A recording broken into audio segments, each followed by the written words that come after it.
মাদ্রাসার ফলাফল খারাপ হয়েছে। জি স্যার, জি। এর পিছনের কারণটা কি হতে পারে? পিছনের কারণটা স্যার আমরা ওই যেমন বাংলাতে টিচার নেই, বাংলাতে ফেল করছে। টিচারই নেই, ফেল করার তারা তো যারা অন্য টিচার আছে এদেরকে দিয়ে ক্লাস করেছে, এরা তো এই পদের টিচার না। আরবি টিচার নাই দুজন, ওনারা তো ওই কোরআন পড়াই না, টিচার নাই। তো আমরা কী করবো, আমরা যারা আছি না এই অন্য সাবজেক্টে যারা পড়ছি এরাই পড়াইছি। আর আপনি আরেকটা কথা বলেছেন, ওই যে আপনার মোট পরীক্ষার্থী ছিল কতজন? আমার এবার পরীক্ষার্থী ছিল 25 পরীক্ষার্থী ছিল 10 জন। 10 জনের মধ্যে 6 জন বিয়ে হয়ে গেছে স্যার। বিয়ে হয়ে গেছে, বাকি 4 জন বাকি 4 জন অংশগ্রহণ করছে স্যার। এক সাবজেক্ট ফেল করছে, 3 জন করছে এক সাবজেক্ট, আর একজন করছে 2 সাবজেক্ট। এরা ফার্স্ট ইনশাল্লাহ ভালো করতে পারবো স্যার, ইনশাল্লাহ। আর আমাদের মনে করেন আপনার ওই শিক্ষক সংকটে 1 নম্বর শিক্ষক সংকট, শিক্ষক নাই আপনাদেরকে বলছি 22 জন ফেটানো, 22 জন, সেখানে মাত্র আমরা 8 জন আমি সহ চাহিদা দিছি। যদি ওনার সরকার দেয় ইনশাল্লাহ আমরা আগের ভুলবেন না, ইনশাল্লাহ রেজাল্ট সবসময় ভালো হবে ইনশাল্লাহ। আর ভবন তো নাই স্যার, ভবন তো আপনার উঠাইতেছেন, ভবনও নাই। সরকারের কাছে অনেকবার দরখাস্ত করছি, ভবন নাই। সর্বশেষ কোন সালে ভবন পাইছেন? 2003 সালে স্যার। ওই যে ফ্যাসিলিটি ডিপার্টমেন্ট থেকে আমাদের এক সভাপতি ছিল, উনি দিছে এটা।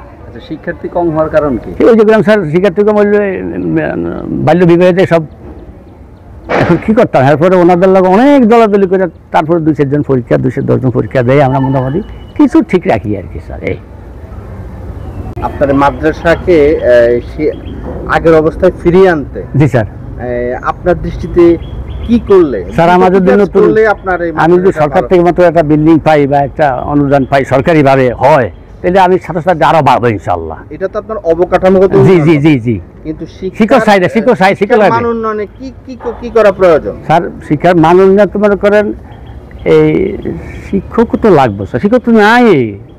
শিক্ষার্থী অন্বেষণে কি কাজ করা? শিক্ষার্থী অন্বেষণে আমরা এলাকার লোকের কাছে যাবো, দাওয়াত দিব, অভিভাবক নিয়ে মিটিং করবো, এটা আমাদের সুযোগ আছে স্যার। এই কাজগুলি কি আমরা করতেছি? জি, যারা আসে এদেরকে নিয়ে করি, করতেছি, যারা আসে এদেরকে করি স্যার, যারা আসেন এদের তো করতে পারি। এই বেসটাতে ফেল করার একটাই কারণ হলো এটা ছিল করোনার বেস। ডিসেম্বর, জানুয়ারি, ফেব্রুয়ারি দেখা যায় 4 মাস একটানা প্রতিষ্ঠান বন্ধ ছিল। বন্ধ থাকার কারণে আমাদের একজন শিক্ষার্থী ভর্তি হয় নাই।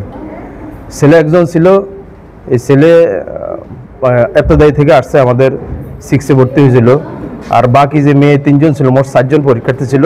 বাকি যে মেয়ে 3 জন ছিল, এই 3 জন বিগত পরীক্ষা যারা ফেল করছে এদেরকে আমরা এনে তারপর পরীক্ষা দিয়েছি। এক কথায় করোনা আমাদেরকে শেষ করে দিয়েছে, শিক্ষা ব্যবস্থাকে করোনাটা আমাদেরকে শেষ করে দিয়েছে।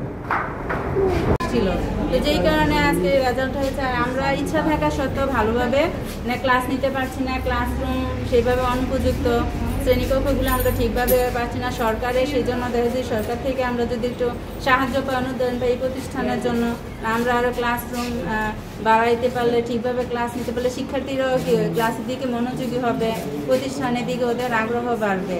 আমরা যদি এই পরিবেশটা একটু ভালো করতে পারি, নতুন একটা ভবন পাই। এখনকার বর্তমান যুগে দেখা যাচ্ছে কি সবাই চায় যে একটু পরিবেশ সুন্দর চায়, সুন্দর হলে শিক্ষার্থীরা আকর্ষণ হয়, প্রতিষ্ঠানের দিকে মনোযোগী বেশি হয়। আবার ভালো একটা বাথরুমও নাই যে আমরা ওয়াশরুমে গিয়ে একটু আয়না দেখবো অথবা পিনআপ ঠিক করবো, এরকম একটা বাথরুম নেই আমাদের প্রতিষ্ঠানে।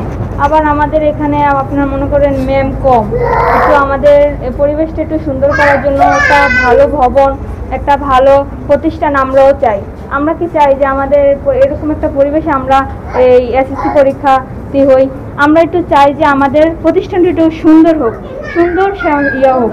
আমরা চাই যে একটা ভবন, কিছু শিক্ষক, তারপর আবার ভালো ভ্যান, আমরা বসতে পারি না, আমাদের বসার অসুবিধা হয়। তারপর আবার আমাদের এখানে বিভিন্ন রকমের সমস্যা আছে আমাদের এখানে।